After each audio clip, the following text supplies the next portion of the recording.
Good evening and welcome to Democracy in the Balance. I'm Walter Cronkite. Tonight we have an extraordinary panel of guests joining us from across history to discuss a practice that strikes at the heart of representative government, gerrymandering. In simple terms, gerrymandering is the manipulation of electoral district boundaries to benefit a particular party or group.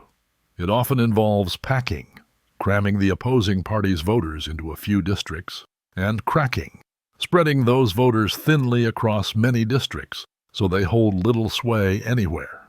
It's a tactic nearly as old as the Republic, and it remains deeply controversial. To help explore this issue, I'm honored to be joined by three esteemed figures: President George Washington, Founding Father James Madison, and abolitionist and statesman Fredrick Douglass. Thank you all for being here on this unusual but important occasion. Thank you, Walter. It's a pleasure and a bit of a surprise to be here discussing a problem that in some ways predates even the term gerrymander. I appreciate the invitation, Walter. The health of our young republic, and I suppose I must now say our nation, centuries on, was always dear to me. I'm glad to offer my perspective on this practice that would have been quite concerning to many of us in the founding generation. I am pleased to join you as well. The struggle for true democracy has been my life's work, and gerrymandering, as we call it now, is certainly one of those struggles. It's an honor to speak about how power can be warped in a democracy and how we might set it right. Wonderful. To set the stage, let's clarify what we're talking about historically. The term gerrymander itself comes from 1812, when Governor Elbridge Gerry of Massachusetts approved a state Senate district so oddly shaped to favor his party that it looked like a salamander on the map. Newspaper wags dubbed it the gerrymander, and the name stuck. But the practice of drawing twisted electoral lines for political gain existed even before then. In fact, James Madison, the very man here with us, was one of its early targets, long before the term was coined. That's true, Walter. In the first election under the new Constitution, the 1789 congressional elections, I nearly fell victim to what we would now call gerrymandering. My political opponent, the formidable Patrick Henry, was staunchly anti-federalist and wanted to keep me, a federalist and an advocate for the new Constitution, out of Congress at all costs. He redrew Virginia's 5th district boundaries quite deliberately to stack the odds against me. Henry lumped my home county of Orange in with several counties known to oppose the Constitution, ensuring a majority of anti-federalist voters in the district. In other words, Patrick Henry was gerrymandering before anyone had even invented the term for it. That's a remarkable bit of history, one of our founders rigging a district to defeat another founder. And President Washington, you were aware of this scheme at the time, weren't you? Indeed I was. I was quite troubled by Patrick Henry's machinations. In fact, I wrote to Mr. Madison about Henry's immense influence over Virginia's legislature, saying that Henry has only to say, "Let this be law," and it is law. In this case, Henry's influence bent the law of districting to serve his aims. To see such partisan maneuvering so soon after we formed our new government was disheartening. It went against the spirit of fair representation that we hoped would guide the Republic. I fully agree, President Washington. Henry's effort was not merely a personal slight. It threatened the very launch of our constitutional government. Remember, I had promised to introduce a Bill of Rights if elected to Congress to address the people's demands. Henry opposed the Constitution's strong federal structure and hoped to call another convention to undo it. By gerrymandering me out of the first Congress, he nearly prevented the Bill of Rights from ever being introduced. Imagine if that partisan redistricting had succeeded, we might never have secured our fundamental liberties when we did. The consequences for American freedom could have been catastrophic. Thankfully, I managed to win that election by a narrow margin despite the odds, and I did introduce the Bill of Rights as promised. But the experience left a deep impression on me. It's fascinating and unsettling to realize how close we came to losing the Bill of Rights due to a gerrymander. And yet, earlier this century, the issue of gerrymandering came before the U.S. Supreme Court. In 2019, in a case called Rucho versus Common Cause, the court essentially decided that federal judges cannot interfere with partisan gerrymandering, calling it a political matter beyond the reach of the courts. Chief Justice John Roberts, in writing that decision, actually invoked your situation, Mr. Madison, noting that even you had been the target of gerrymandering, suggesting the founders simply accepted it as an unfortunate reality. I have to admit, Walter, when I learned of that opinion and how Chief Justice Roberts used my case, I was perplexed and a bit troubled. To imply that because gerrymandering happened in my time, it was tolerated by the founders is a distortion. Yes, it happened to me, but we certainly did not bless the practice. Far from seeing it as acceptable, those of us who cared about the fledgling republic saw it as dangerous gaming of the system. I would never want anyone to conclude that we viewed such distortion of the people's voice as an inevitability to be happily indulged. If anything, my experience proved to me how urgent it is to prevent partisan manipulation, lest it undermine the very foundation of our government. Mr. Madison is absolutely right. As I warned in my farewell address, the spirit of party, by which I meant intense partisanship, is one of the worst enemies of popular government. It distracts public councils and enfeebles public administration. One of the expedients of party, I noted, is to misrepresent or distort the views of different areas to pit them against each other. How different is that from carving up districts so one faction always wins? It's the same principle of factional abuse. In my view, any system that consistently allows a small but artful minority to impose its will on the majority or to entrench itself in power runs counter to the ideals of our revolution. Gerrymandering, by letting politicians choose their voters rather than voters choosing their representatives, is a prime example of that perversion of our democratic ideals. President Washington, you speak to something I witnessed repeatedly in my struggle for equal rights. In the 19th century, after the Civil War, we hoped to build a true multiracial democracy. But those who had held power, the former slaveholders and their political allies, used every trick in the book to keep newly enfranchised Black Americans from truly exercising power. They used violence and intimidation, yes, but they also used legal maneuvering to dilute Black voting strength. This included redrawing districts or shifting to at-large elections so that Black communities could not easily elect their own representatives. They might not have used the word gerrymander often, but the tactic was the same: rigging the system to maintain power. I recall describing how, in the post-Reconstruction South, the ballot box was often tainted by fraud and intimidation made a free vote impossible. The men in power nullified constitutional amendments. The 14th and 15th Amendments meant to guarantee equal citizenship and voting rights. Through schemes that included voter suppression and, indeed, electoral manipulation. Their guiding sentiment was that no Black person should effectively have a vote. As I said in 1890, these reactionaries wanted all that is to be had. They would take every ounce of political power if allowed. And their real sentiment is that no Negro shall or ought to have the right to vote. That chilling attitude drove them to break our nascent democracy in any way they could, including carving up or abolishing districts where Black voters might gain influence.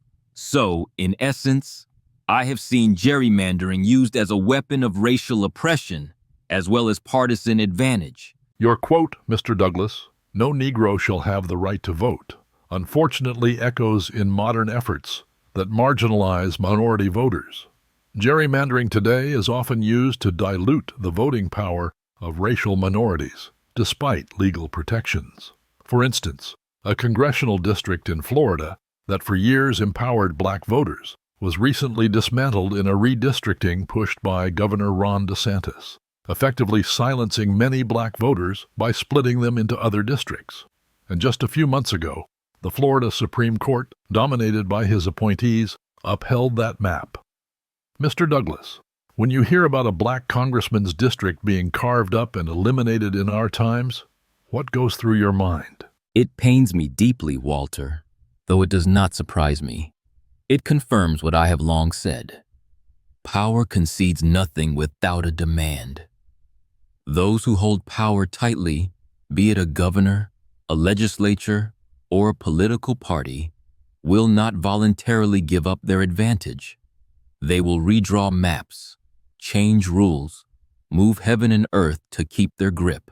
Hearing that a black community in Florida had its district erased under the pretext of fairness or race neutrality, when in fact it was a clear move to reduce black political influence, feels like history repeating itself. After the Civil War, we saw states switching to at-large elections or bizarre district lines to ensure black voters could never combine their votes to elect someone.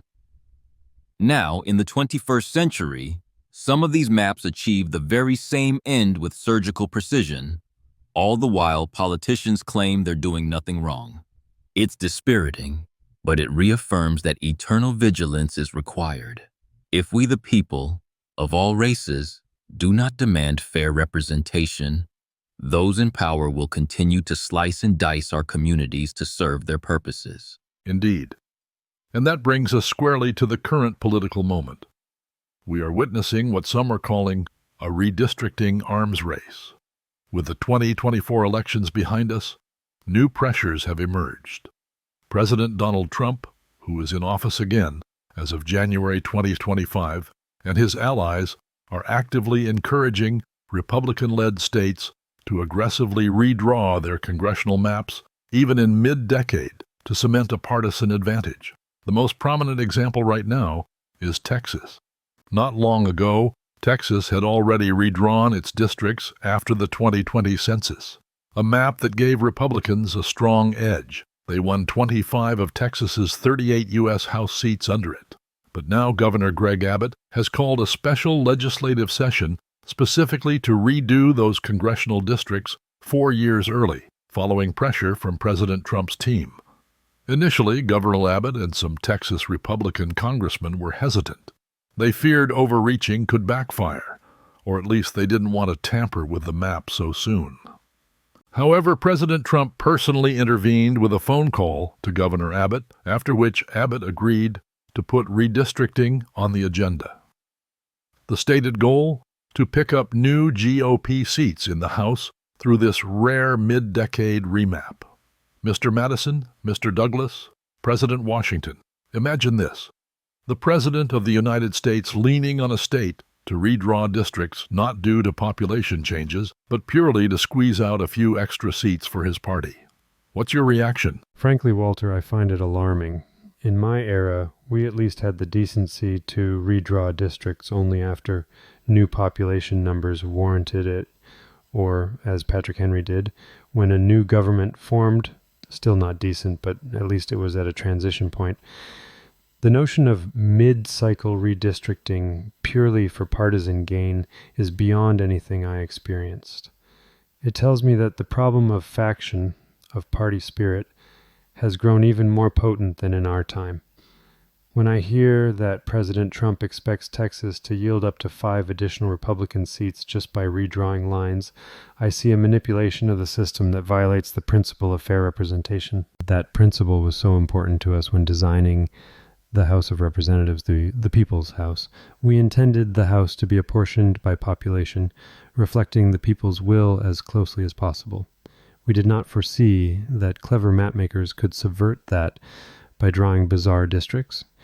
It might interest you to know that I proposed what would have been the first constitutional amendment as part of the original Bill of Rights to ensure one representative for a small number of citizens. In fact, an amendment on the size of districts was passed by Congress, but not ratified by enough states. My point is we tried to guarantee effective representation. Gerrymandering is the antithesis of that, and doing it mid-decade with no new census, purely to entrench a party, would horrify us. It shows an excess of what President Washington warned about, the alternate domination of one faction, pursuing victory at any cost, which he said leads to despotism. Mr. Madison, I share your alarm. To see a president urge state officials to effectively manipulate election outcomes ahead of the voters is deeply troubling. When I read that Texas's effort was championed by President Trump to protect his party's narrow House majority, I could not help but think This is exactly the kind of overgrown party zealotry I cautioned against. The tools have changed. In my day, faction might spread rumors, or as I said, misrepresent other districts' positions. Today, faction literally redraws the map to achieve its ends. It's worth noting too, Walter, that this particular move in Texas is entirely unprecedented according to experts.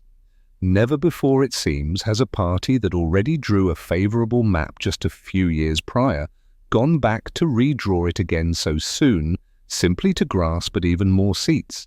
That smacks of a kind of political greed and short-sightedness that endangers the republic. One cannot maintain a healthy union if each side, when in power, uses every trick to maximize its advantage without regard for fairness or the public good. The result will be ever-increasing retaliation and bitterness, a redistricting arms race, as you put it.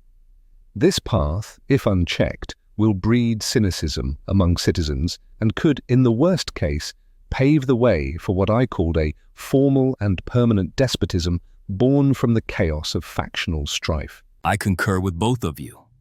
What I see is a continuation of the age-old struggle, those in authority bending rules to keep power. The details differ. 19th century politicians might stuff ballot boxes or enact literacy tests. 21st century politicians use computer software and fine-grained data to draw crazy lines. But the essence is the same. In Texas, for instance, I read that Republicans control 25 of 38 seats with the current map, even though the state's electorate is not monolithic. Now they want to grab up to 5 more seats. How will they do that? Likely by either splitting communities, perhaps breaking apart areas with many Democratic or minority voters, the cracking Walter described, or by packing even more opposition voters into a few sacrificial districts. Either way, it dilutes the power of certain voters. And we can guess who many of those voters are. Often racial minorities or communities that don't support those in power. This is not speculation. We have evidence. In Texas's last redistricting, 2021, the Justice Department raised constitutional concerns, suggesting that the maps discriminated against minority voters. Instead of fully addressing those concerns, state leaders now seem intent on doubling down, while claiming they're just delivering for Texans. It's the same kind of false pretext I saw in my day. Oppressors back then claimed to worry about Negro supremacy or some invented threat, an utterly absurd notion, when in truth what they feared was losing their own supremacy. Similarly, today's map manipulators might claim they're just adjusting lines for fairness, or because the law allows it, but really they fear fair competition.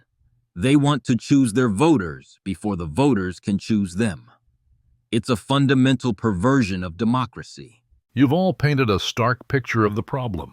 Gerrymandering as a tool of factional power grabbing, with deep roots in our history and new fervor today. Now, I'd like to turn to solutions, and how each of you, coming from your distinct vantage points, might address gerrymandering if you were in a position to do so today. How do we hammer away at the political processes that allow gerrymandering to flourish? How do we restore or ensure fair representation? Mr. Madison, perhaps we can start with you. You were the principal architect of the Constitution. What remedies would you consider if you were drafting a solution for gerrymandering now?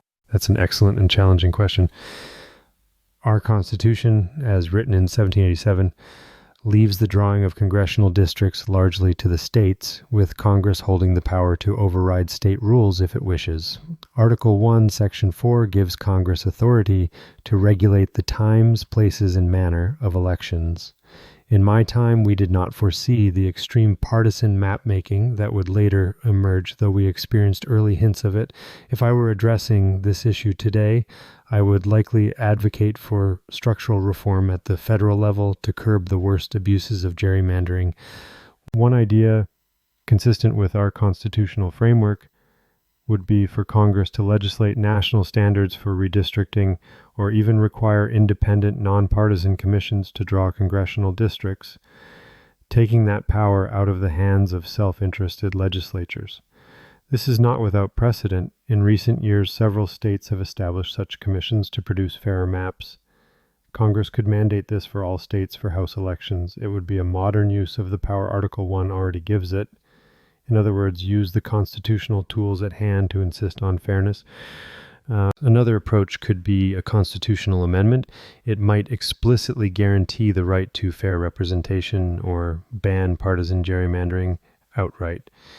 I generally believed, as President Washington echoed in his farewell address, that if a part of the system is wrong, the people can correct it by an amendment in the way the Constitution designates, not by unilateral usurpation, mind you, but by thoughtful reform.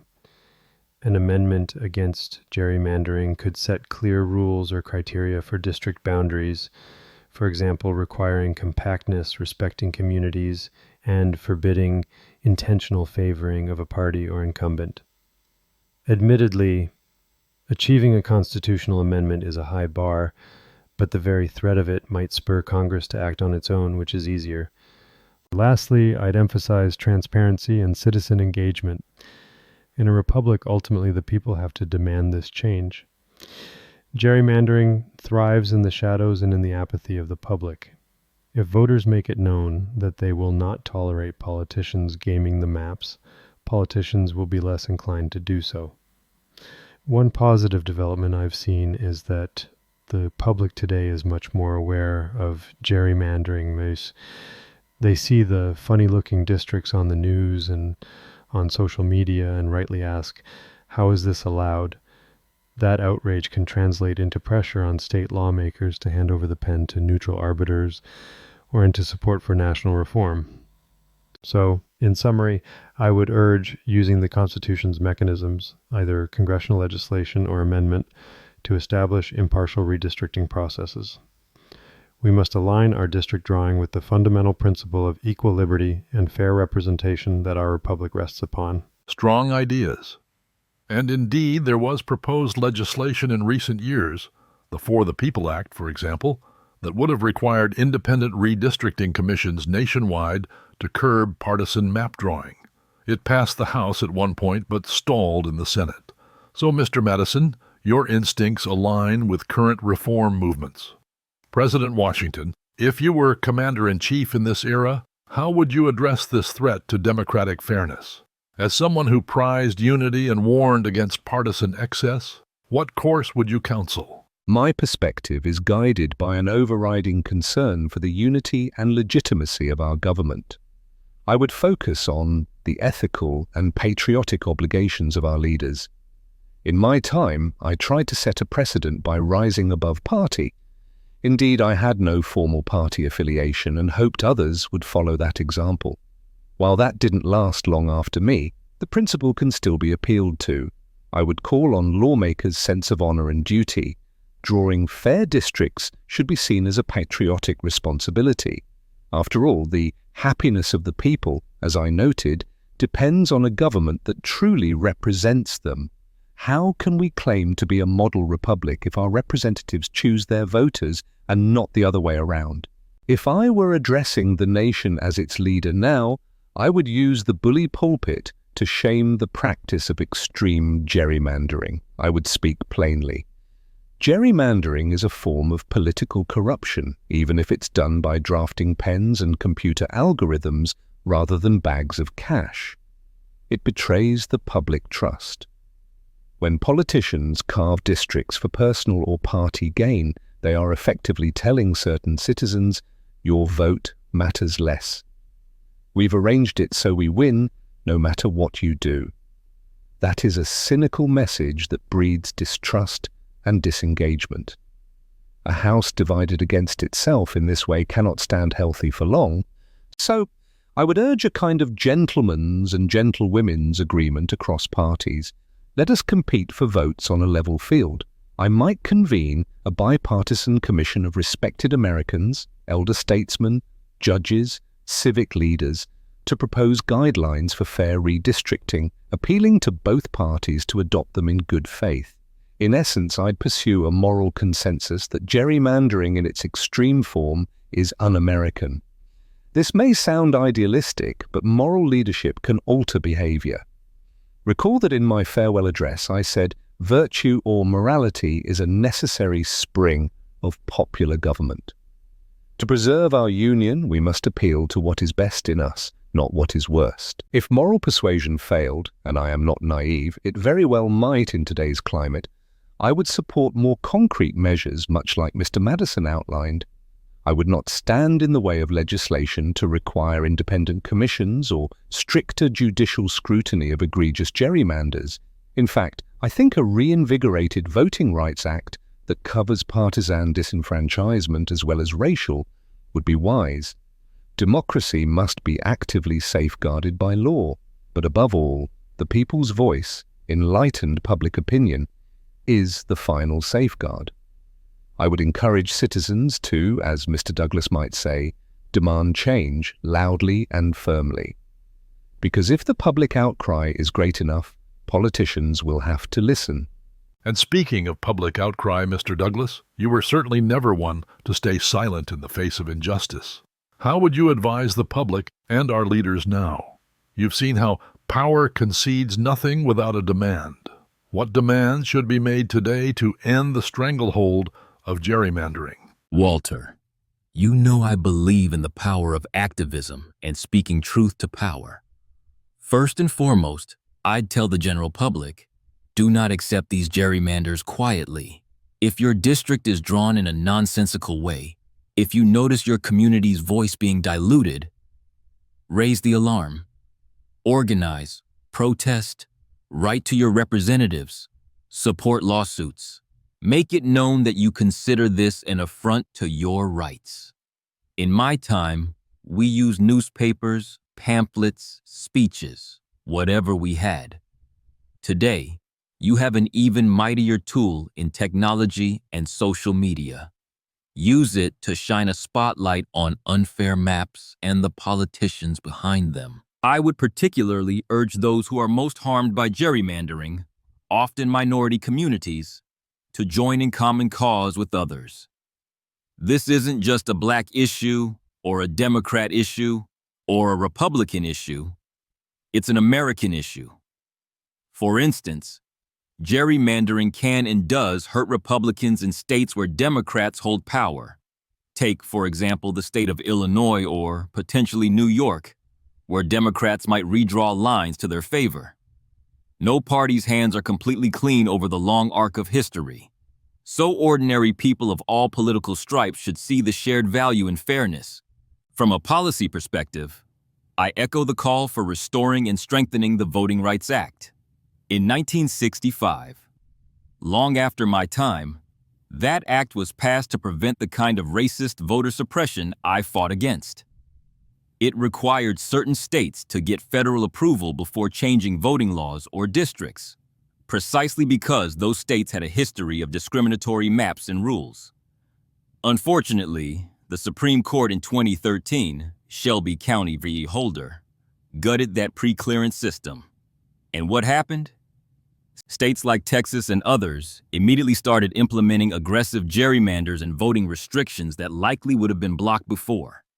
I would demand that Congress revive the parts of the Voting Rights Act that were struck down, update the formula, reestablish oversight, and not just for racial discrimination, but look at partisan abuses too, since often they overlap. Partisan gerrymanders frequently target communities of color under the guise of partisanship.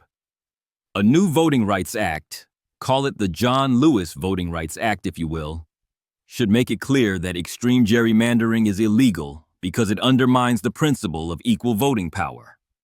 Furthermore, I'd support the creation of independent redistricting commissions countrywide, as discussed. Some states have led the way, proving that it's possible to have citizens or bipartisan panels draw maps more fairly than self-interested legislators. Those experiments by states are like the laboratories of democracy. Let's take their success and make it the norm. Finally, I would remind everyone of something from my own life. When we fought for the 15th Amendment to secure black men the right to vote, there were those who said, "What's the point? Those in power will just find new tricks to take it away." Well, those pessimists were partly right. The opponents of equality did find new tricks, like gerrymandering, to weaken that amendment. But the answer is not to give up. It's to fight those new tricks with new tools and greater resolve.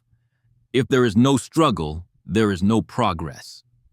So I would galvanize a movement across age, race, party that says enough. We demand fair maps. We demand a democracy where our votes count equally, and we won't rest until that is achieved.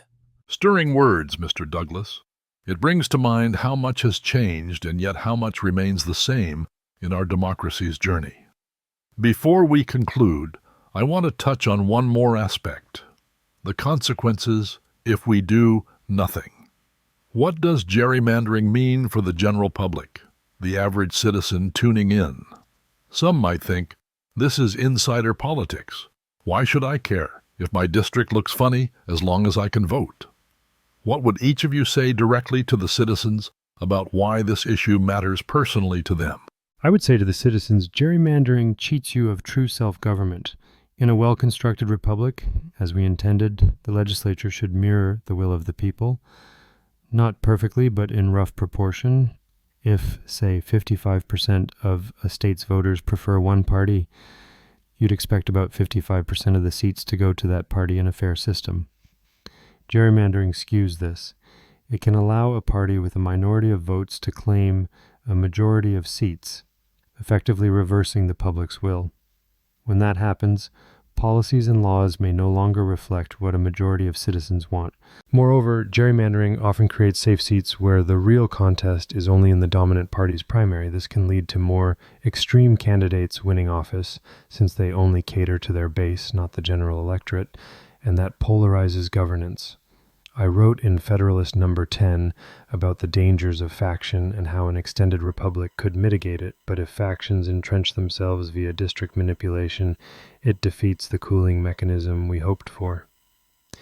So, dear citizen, if you've ever wondered why Congress or your state legislature seems unresponsive, why politicians don't feel accountable, gerrymandering is likely a big part of the answer. It lets them take you for granted. It's essentially stealing your voice in subtle ways. And that should anger every American who cherishes our representative democracy. To the everyday American, I would say, your faith in the system is at stake. When people see blatant gerrymandering, those bizarrely drawn districts that everyone jokes look like salamanders or dragons, they intuitively know something's off. It erodes trust. I have always held that the legitimacy of our government depends on the informed and confident consent of the governed. If large numbers of citizens come to feel their electoral system is rigged or preordained, they may disengage or grow cynical. That cynicism is poison to a republic. It can lead to apathy, people not voting because what's the point, the map is fixed. Or to alienation and unrest. In my farewell address, I warned against the idea that any usurpation by those in power, even if seemingly minor or beneficial, is dangerous because it sets a precedent that can destroy free government. Gerrymandering is a usurpation. It is politicians usurping the right of the people to fair elections. So, this issue matters to you because it affects whether you truly have a say in choosing your representatives. It affects whether your community, be it your town, your county, or your ethnic community, can get responsive leadership. It even affects how well government works. Excessively gerrymandered legislatures spend more time in partisan trench warfare and less time solving problems because they're elected from artificially polarized districts. If you want a government that addresses real issues, education, healthcare, security, rather than just fights ideological battles, you should care about this. Fair districts encourage competition, and competition usually produces better public servants. In short, caring about gerrymandering is caring about the quality and honesty of your governance. And I would add, gerrymandering can diminish the hard-won rights of those who have been historically marginalized. For minority voters, this is very personal. It can mean whether or not you have someone in the legislature who genuinely represents your community's experiences and fights for your needs. I'll give an example in plain terms. If a city has a large black population, concentrated enough to elect a black representative, a gerrymander might carve that city into pieces, attaching each slice to a larger suburban or rural white area, so that not one black representative can be elected. The result? The black voters in that city, though maybe 30–40% of each new district, won't be able to elect someone of their choice. Their preferred candidates lose, and they may feel nobody in power looks like them or is accountable to them. That is a recipe for alienation and injustice. I saw it in the post-Reconstruction era, and it took a century and the civil rights movement to even partially repair that damage. Even if you are not part of a minority group, gerrymandering might be hurting you in other ways. Perhaps you're a political minority in your area, say a Republican in a heavily Democratic state or vice versa, and the maps are drawn to ensure your voice never translates into a seat at the table. It's fundamentally about fairness and equality. We Americans might disagree on many things, but fairness is something most of us hold dear. Gerrymandering is unfair. It tells some of us that our votes matter more than others, based purely on arbitrary lines drawn on a map by a ruling clique. So, to the public I say, this is your fight. It's not abstract. It affects whether your school gets funded, whether your neighborhood's concerns are heard, whether policies reflect your will. We can't afford to be indifferent. Democracy is not a spectator sport. As I and others in my time fought to expand the franchise and make America live up to its creed, so too must you fight to ensure that the franchise, once granted, is not hollowed out by tricks like gerrymandering. Thank you. That is a powerful note. Before we end, I'd like to lighten the tone just a bit and ask if any of you have a final thought or even a bit of optimism about how we move forward. We've dissected the problem and hammered the current abuses. Do you see hope on the horizon? Perhaps in public awareness, court decisions, bipartisan reform efforts? What gives you hope that democracy will prevail over gerrymandering? I take heart in the fact that Americans today are arguably more aware of this issue than ever before. It's discussed in the open. When we wrote the Constitution, we of course couldn't anticipate all the challenges, but we trusted in Americans' ability to learn and improve their institutions. Over the centuries, you've amended the Constitution to expand rights and fix flaws. I have hope that, similarly, you will find a way to tame gerrymandering, the very backlash we see. Citizens organizing for reform, some states adopting better systems, that is, the American spirit at work. It may take time, but I believe the trajectory is toward a more perfect union, and that means a more representative union. The tools of democracy, though abused by some, are still available to correct these wrongs. The American people have a reservoir of wisdom and courage.